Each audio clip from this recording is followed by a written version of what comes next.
When you think of airlines known for being superconnectors, you might immediately think of the Gulf carriers, who specialize in funneling passengers through their Middle Eastern hubs on journeys from east to west or north to south. But here in the Americas, there's one airline that might not be as popular worldwide, but regardless plays an important role in connecting not just North and South America, but also Central America and the Caribbean. Of course, I'm talking about none other than La Compañía Panameña de Aviación, otherwise known as Copa Airlines.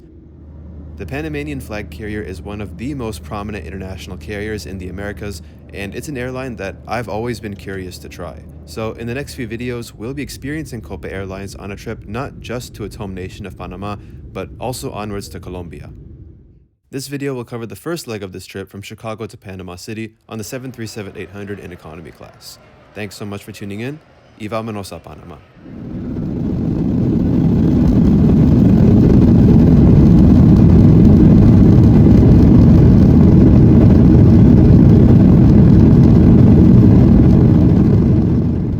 Buenos dias from O'Hare Terminal 5, where, since filming this video, Southwest no longer flies here. Typically, you should try to get to the airport about 3 hours before departure for international flights. I was here about 2 hours early, but I guess I hit the sweet spot because there was no line for check-in, and within 5 minutes I had my boarding passes and was off to security. I'm traveling on the Economy Classic fare and am allowed one free personal item, carry-on, and checked bag, but be sure to check your specific fare class as allowances vary. The early morning international departures at Terminal 5 are primarily to Mexico, alongside this flight to Panama. All of these aircraft arrive between 11 p.m. and 1 a.m. and remain overnight until returning to their home bases between 6 and 8 a.m. Apart from Copa, these include flights from Volaris, Viva, and Aeromexico.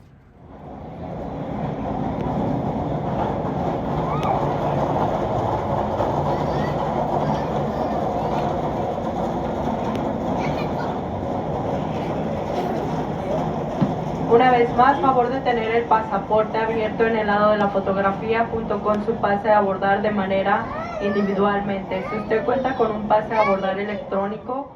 We're departing from M16 this morning, which unfortunately doesn't offer any view of the aircraft, so just imagine you can see it. Copa starts boarding 1 hour before the scheduled departure time, which, given its fleet is entirely 737s, may seem excessive, but it's a huge factor in ensuring everyone has enough time to board, and is a prime reason behind Copa being ranked as the most punctual airline in the Americas and the second most punctual in the entire world, according to Cirium. The Copa 737-800s feature 166 seats, with 16 in business and 150 in economy. Seat selection is free for economy classic tickets, and today I'll be in 22A. Overall, the seats are comfortable with adjustable headrests, and I love how the Copa name is embroidered into the seat. Now, I couldn't find any details about this online, but it seems that Copa is quietly removing seatback entertainment from its aircraft, at least in economy, and mainly shifting to streaming entertainment. Seatback screens were offered on the 737-800s at one point, but I'm not sure how many aircraft still have it. Anyway, the legroom on board is decent, and I was happy to find that all passengers have access to their own set of USB-A and C ports. So now let's address the elephant in the room. Why on earth does Copa's livery look exactly like United's? Well, this is no coincidence, and no, it's not because one airline copied the other. Back in 1998, Continental Airlines purchased a 49% stake in Copa Airlines, later increasing to 51%. To reflect the new partnership, Copa changed its livery from the previous orange and red stripes to one resembling Continental's, with the only difference being the globe logo on the tail. Eventually, Continental abandoned the partnership in 2008 and later merged with United in 2012. Still, Copa has retained this livery ever since with minor changes, and given that United itself has had a new livery since 2019, its own aircraft wearing the post-merger Continental globe are gradually disappearing.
About 90 minutes after takeoff, breakfast was served. There were two options, an omelet with chicken or French toast served with fruit.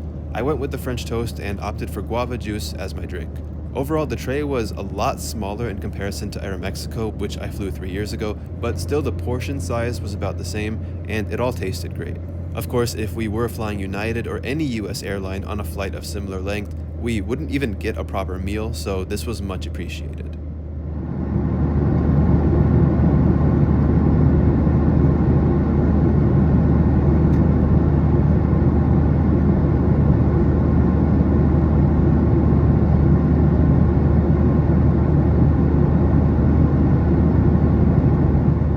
Copa Airlines offers Wi-Fi streaming entertainment through the Show Pass website. Unfortunately, it wasn't working on this flight, and it seems that if you're looking for seatback entertainment on Copa, you'll only find it on the 737 MAX 9s, and that too in business class and economy plus only. I will say I love Copa's Inflight magazine, and this issue was rightfully themed in preparation for the FIFA World Cup. But the page I was mainly focused on was the route map. As you can see, Copa has an impressive network of 88 destinations across 32 countries. While much of the airline's traffic is between North and South America via Panama, Copa is huge in connecting Central America and the Caribbean, and they even operate some Fifth Freedom flights within Central America. Some examples include Guatemala City to San Jose, Costa Rica, which continues to Panama City, and also Panama City to Guatemala City, with continuing service to Managua in Nicaragua.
Permanezcan sentados con el cinturón de seguridad abrochado y todas sus pertenencias guardadas hasta que la señal de abrochar sus cinturones sea apagada.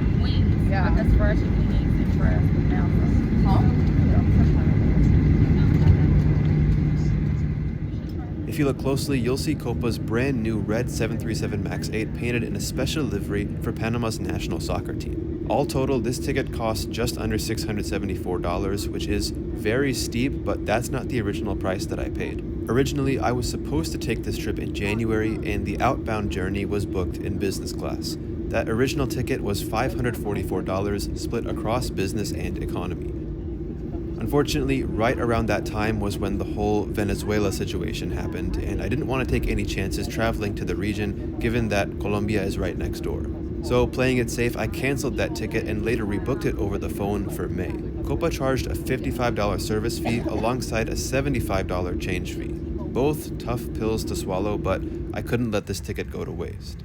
And overall, it was a decent flight, and I'd be in Panama for 2 nights before continuing to Bogota.